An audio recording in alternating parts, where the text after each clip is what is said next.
Hello everyone and welcome to Stan the Wine Man TV. I am your host, Stan Rattan, and this is the Blue Collar Wine Show where I try to help you spend your wine dollars wisely. And as promised, I was going to do some Washington wines because it's Washington Wine Month, March and August. March was the original official Washington Wine Month. Of course, it's a great way to promote Washington wines, fantastic wine growing region and wine producing region. In fact, I'm once again here at Mike's Cafe and Wine Bar. I'm having trouble finding a place to shoot my videos. I mean, he'll let me come here anytime. But I'm trying to find a new place. I'm not at my old place anymore, and so I'm searching for a new platform to do it. I love doing it here. Mike's got a great shop. I come here quite a bit and enjoy wine and his food. His food is fantastic. Mike has Northwest Totem Cellars, a whole shelf full of it right in front of me there and behind you. But I was going to look at three different wineries, and there's a story behind all of these. I'm very excited to do this particular video. Sorry I haven't been as much on YouTube lately. I had difficulty loading my last video. I couldn't do all my editing tools that I've used in the past. So bear with me. I might not have all that cool stuff, the intro music and all that, until I can figure out the problem with YouTube. Not a big tech guy, so it takes a little longer for me to figure these things out. Easter weekend coming up. These are not necessarily Easter wines, although we will find out if you could use them with lamb, but definitely wouldn't go ham on any one of these. Although the one I have here is, I've got to take the corks out. It's predominantly Syrah based, so it might work with your Easter ham. Excited to be doing this. I'm going to get back on track. You'll see more videos as time goes on. Let's get started first off with the Waitsburg Cellars 2012 3 Red. He just calls it 3 Red. It's Merlot, Malbec, and Mourvedre. Okay? He doesn't give percentages on here. This rolls in at 21 bucks. Back off just a little. So there you go. Waitsburg now, this is a cool story. Paul Greggett founded Waitsburg, and he was the wine critic, wine writer for the Seattle Times, and he was also the Washington wine critic for the Wine Enthusiast. Well, he started this label, Waitsburg Cellars, and because of that, he lost both his job with the Times, and I'm not sure if the Wine Enthusiast let him go because of that. But anyway, now he just does the winery. He's a big music enthusiast. I've never met Paul Greggett. I did read his articles. He had a great following here in Washington State, and they felt it was a conflict of interest for him to be reviewing wines and have his own winery. Not sure if that's true. A lot of times critics try to divorce themselves from, we try to divorce ourselves from friendships and all those things when we're reviewing wines. But evidently they felt it was conflict of interest, so he had to move on. So we stuck with this. This is produced by Precept Wines, and we have two Precept wines here, this one and this one. And Precept's a big company in the state of Washington. They have several wineries in their umbrella, including Waterbrook, Browne Family Wine, and several others are under the Precept umbrella. And I know there's a lot of people that kind of have a hard time with that. I don't. My interview with Bill Powers about a year and a half ago, or 2 years ago now, he really helped me understand how much Chateau Ste. Michelle has helped the wine business. Not just their own wineries, but many other wineries, how they're able to jump in and help them whenever they need help. And that really changed my attitude about that. So Precept is another business inside of Washington State, another corporation that buys wineries. They have Sagelands also, and then they kind of work together to make a Washington wine a bigger picture for the world. And I really appreciate that and their efforts in that regard. So Waitsburg Cellar, no doubt Paul Greggett, I don't know all the details with him, but he no doubt gets involved in the blending of this wine. Precept, of course, produces it, and then he gets involved in probably the most important thing in winemaking, and that is the final blend.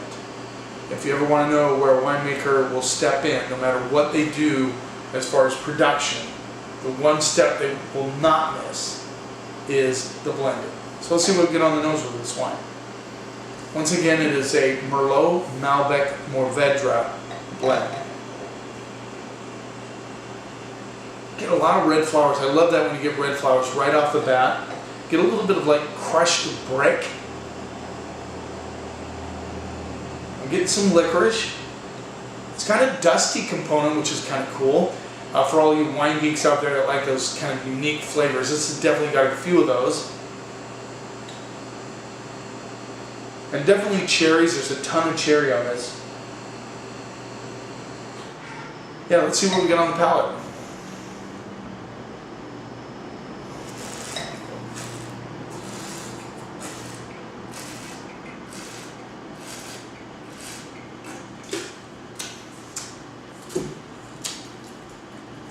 Got a little chapped lip action going on. Really hit my lips hard on that one. I think a lot of you are going to like this one. It has good acidity, which is a really key in a food wine, and no doubt Paul Greggett was thinking in those terms. He wants good acid, because many people that make wines are foodies also. I hate that word, but you know what I mean. They're big into food. A lot of them are cooks. They like that, and so they make their wines to kind of fit that. What am I searching for? Try to fit the food and wine niche. You know what I mean? The niche of food and wine. And he's hit it here. But what I like about this wine also is that it has good acid, but also a little chocolate thing going on the mid palate, which will appeal to a lot of people.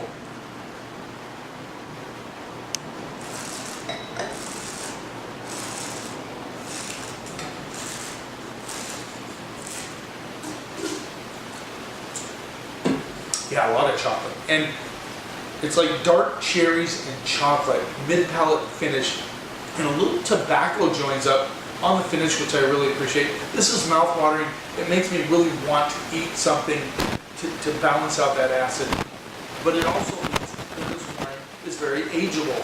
I would not, that's it, price $21. I would not hold back from buying 4 bottles of this, tucking it away, pulling it out 5 to 8 years from now, and watching how it develops and really mellows out and becomes a really balanced wine. It's already balanced. It's got a good balance of acid, tannins, and fruit. And I think for $21, it is very fairly priced. And I'm going to go B plus A minus on this. I really like that wine. So it's called Waitsburg Cellars 3 Red. I like that one a lot. Let's move on. By the way, now there's well over 800 wineries in the state of Washington, but of all those wineries, I think like 4% of those wineries produce like 85 to 90% of the wines. So a lot of them are boutique wineries. This is a good example of that. This is 2013 Underground Wine Project Idle Hands Red. And this is predominantly Syrah. And the cool thing about this wine is this is a collaboration of Trey Bush and Mark McNeely. Trey Bush has Sleight of Hand Cellars. Mark McNeely has Mark Ryan Wineries. Sorry, and Mark McNeely, amazing guy, worked hard, schlepped all over Seattle selling his wines. Now he's become one of the many what we call garage wineries in the state of Washington. It's really developed and really become very popular wines. In fact, it's hard to get a lot of Mark Ryan's wines. They're phenomenal. I tasted one of his cabs back when the day when I used to give points, and it was a 99-point cab I tasted, and that was a few years ago. So this is predominantly Syrah. This rolls in at $33. It's Red Mountain. Cool label. These guys are big Reservoir Dog fans. They're both music buffs. Trey Bush loves music. Both of these guys love music. They're two really cool guys. If you ever get a chance to hang out with Trey Bush from Sleight of Hand Cellars or Mark McNeely, they're fun to hang out with. They're good guys. They make great wines. Let's see what we get on the nose. Watch out, I didn't turn on my microphone. Yeah, I did. It's on.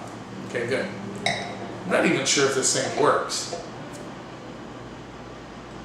Oh. Here comes the bugs. They smell the wine. So I get ripe currants right off the bat. I mean, right off the bat. Get a little bit of bacon fat. That's very common aromatics for a Syrah. I'm getting underlying, I get a little bit of plum action. I get a little bit of red flowers coming through. There's a dusty component to this one also. I'm excited about this. A little tobacco. I'm excited because 13 was an interesting vintage. Some winemakers loved it, some not so much. 12 was a much better vintage as far as consistency. And then 14, everybody's talking about 14. Excited to start getting into those. So this has a bunch of lyrics on the front of the label. I did know the song that was based on these lyrics, and I don't know, I can't remember, sorry. Okay, let's see what we get on the palate.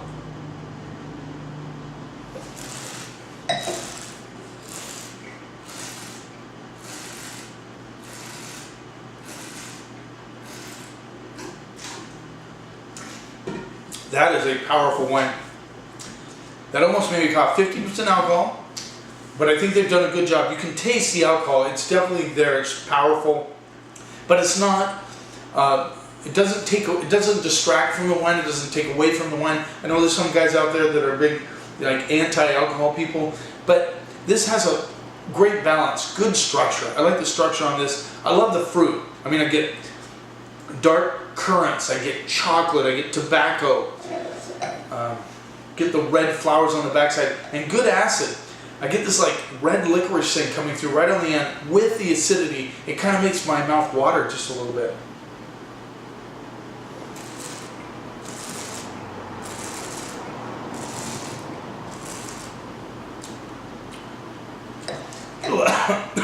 Excuse me. Get a little toastiness on this. This is a big wine. This is a powerful wine that is very balanced. Like I said, good acid on the backside. Might be too big for Easter ham, although if you are doing one and you have a lot of, you put a lot of that brown sugar and pineapple on it, this might be just perfect with it. And I know a lot of you that do a dinner, have a few people over, you like to bust out some of the good stuff on the holidays. This might be a good idea for Easter.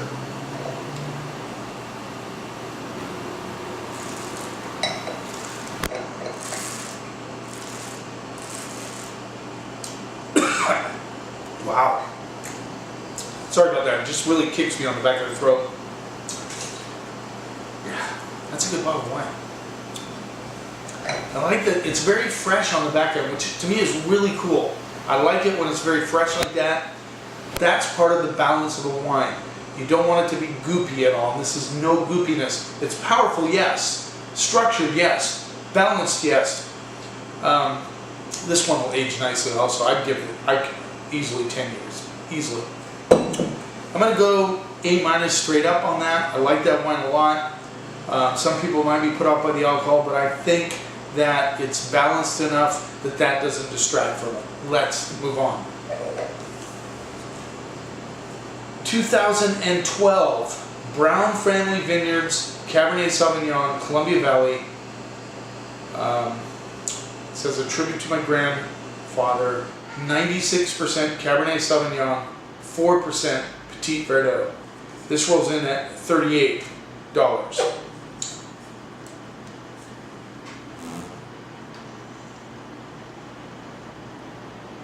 I'm a big fan of Browne Family wines. They make a really killer Chardonnay that I like a lot. Good balance on that. Has a little bit of that buttery component. So Browne Family Vineyards, they were basically grape growers that started making wine, and now they've saddled up with Precept wines, and we actually have a Browne Island. They call it Friday Night on the States now. There's a Browne family on the island. Spell their name exactly the same. Kind of cool. $38. Let's see what we get on the nose.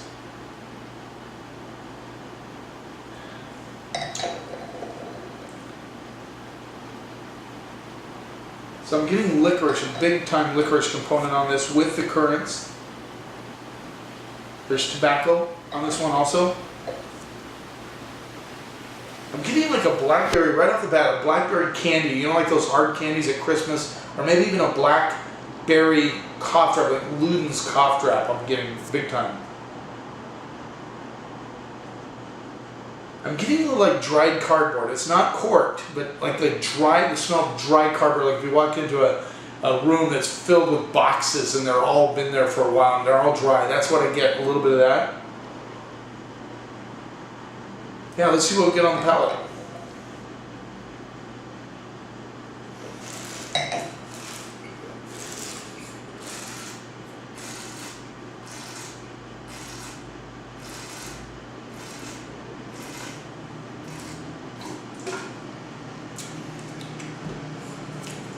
Wow. Wow.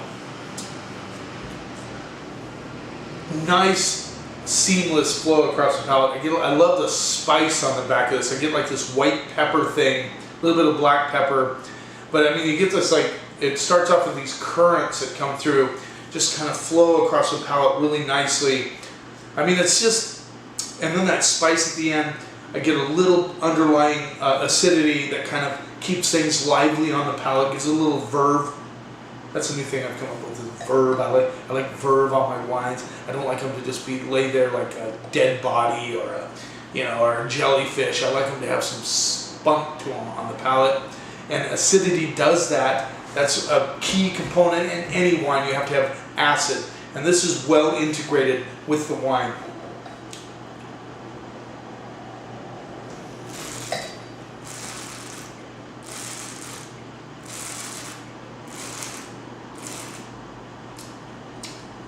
The tobacco, I get just a tiny, tiny, tiny bit of herbaceousness, but it's so minute that unless you were looking for it, you probably won't see it. But it's there. Might be a little green tobacco action. Maybe that's what I'm getting. But I really like the flow of this wine. I really like the delicious factor. This is like a 10 in the delicious category. I mean, it's really good. I like it a lot. There's not too many flaws in this wine.